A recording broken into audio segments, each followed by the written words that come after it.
Welcome to Keep On Growing, where we teach people how to grow their own food in easy, affordable ways, mostly with hydroponics. Now currently, we're the only place that's looking for a more natural way to do hydroponics. You see, traditionally, it's been done with a whole lot of plastic. And there's a lot of people out there that are concerned about growing their food in that.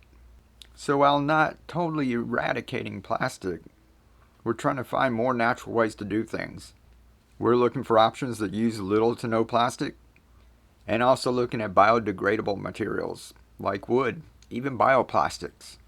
Now, as we continue this journey, we'll be growing bigger plants, but it all starts with microgreens. It's the easiest way to start growing a lot of food fast. As it turns out, there's been a lot of misconceptions about microgreens, especially about how we use them.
See, microgreens aren't just for garnish or to make a salad. A lot of them are packed with flavor, texture, and they make your meals exciting. So instead of it being a side note or an afterthought, or something you just sprinkle on because you heard it was a superfood, we like to grow lots of it and make it a major portion of our meals. So the flavors and textures of these little guys are just as good as the more mature plants. In some cases, it's even more intense. So in a lot of future videos, we're going to show you guys all kinds of ways to use it so that the microgreens are a major portion, a star in your plates, and not just garnish. Now, since you're not just going to be sprinkling them on your plate, you're going to need a lot of them. And we'll talk in future videos how to save money on that too. But the easy way to grow a lot right now, we're finding, is with these clay pebbles. We can reuse them, and you can grow in just about any container. This is a tray out of a chocolate box from Valentine's Day. We've grown several crops in it already.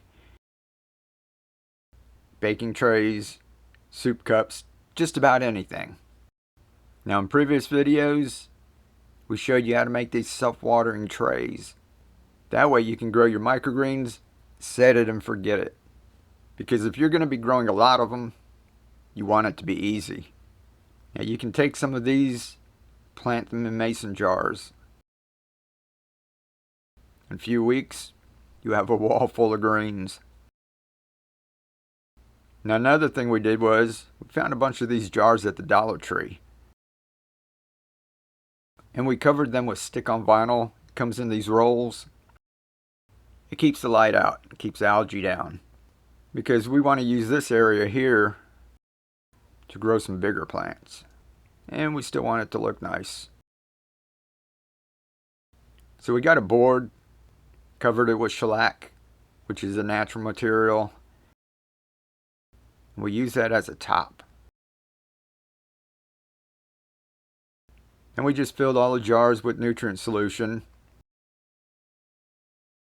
And we'll talk about that in another video also. We're just using general hydroponics, MaxiGrow.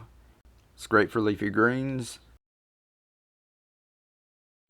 And we just put the plants into little net cups with the clay pebbles and place them on top.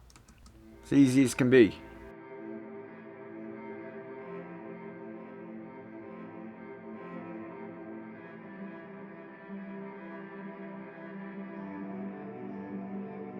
Now if anyone's wondering about the plastic net cup, These are made out of plants. They've got filament that's biodegradable. You can get PLA or PHA. And then with the 3D printer, you can print up your own plant-based net cups. So we're going to leave these set for a couple of weeks. We'll keep giving you updates on how they're doing. Maybe even harvest them along the way. And we liked these containers so much that I went back out and bought the rest of them. Now you don't have to buy yours. You can just use what you have. But with the little Zen kind of feel in the back, we wanted everything to be uniform. And I covered each one of these with a layer of black and then a layer of white vinyl. So we think it'll keep the algae down and at the same time not let it get too hot. Now for the tops, we're going to use these bags. They're biodegradable. You can look right here, it says okay to compost at home. 100% compostable. So it says that it'll break down in home or commercial compost. That's what you want, something that can break down in your own garden. It says these are plants, not plastic. So I wanted to test it. So I took it to our herb garden 28 days ago and I buried one right here. So let's go ahead and take a look at it. You can see the ants are on it. Now, to be biodegradable, it has to break down into things that microbes and earthworms and things in your soil would eat. It doesn't mean it just degrades into pollution. And after only 4 weeks, you can see this is totally starting to fall apart. It's really brittle, doesn't even resemble a plastic bag anymore. Even the tough part where the zipper was at, it comes apart pretty easy. So this was only 4 weeks. I'm going to take this, bury it back in the same spot, and we keep on checking on it. See how long it takes to really break down. Put it back.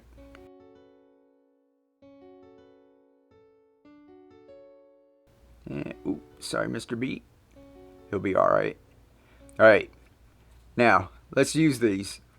I got the sandwich bag size. Fits perfect on top of these jars. And all I did was get some twine and cut a little slot in the top. And I did fill this up with nutrient solution. Like we said, we'll talk about that in another video. But you just slide your plant in and set it in a shady spot for a few days. Let it get acclimated before you stick it out in the sun. Now this is just what I had on hand. The twine is biodegradable just like our sandwich bag, so everything's going to be able to go in the compost. Now if you want to, you can use a rubber band, or you can put a rubber band on, tie your twine on, take the rubber band back off, use a little piece of wire, just whatever you want to do. Because this part is just holding the bag in place, it's not actually touching the plant. Now I tied a slip knot on here so that I could hold it in place with one hand, tighten up with the other. If you have two people, one person could probably hold it and you could just tie the twine on. But that's the easiest way I found. Now these bags aren't real tough, so I can just poke a scissors through it.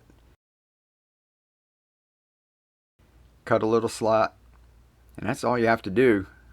Now if the roots on your plant are a little bigger or they have hydrogen stuck to them, you might want to cut the slot perpendicular and make it look like a little plus sign and open it up a little more.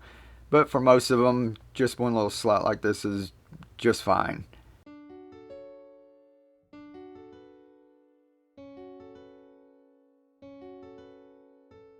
Now what we're going to do is just tuck it in. I just take a little stick, I think this piece of mulch I was standing on, and just poke the roots in, and that's it.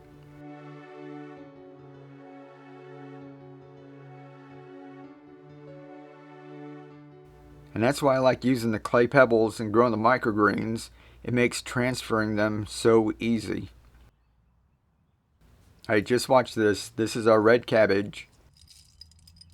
We're going to take one of these small containers, pull them out,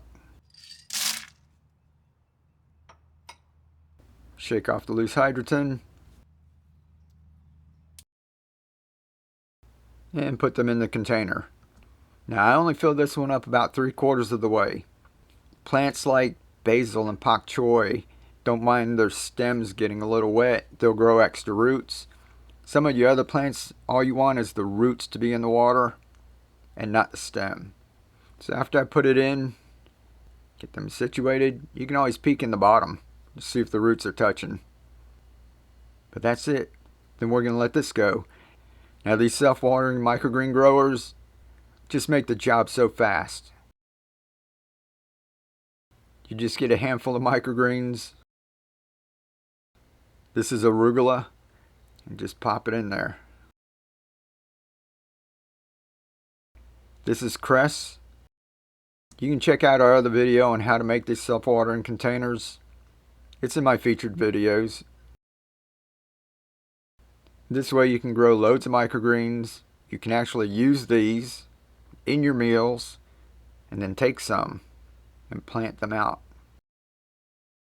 Now all of these, instead of having a bunch of tiny microgreens, you're going to grow these out. You're going to have a bunch of baby greens, which last time I checked in the store are very expensive. In addition to that, you're going to get a bunch of different things that you can't even get in the grocery store. I mean, how many of you can get radish sprouts, baby cabbage? All of these small plants are really tender and packed with flavor. So you can do a little mix.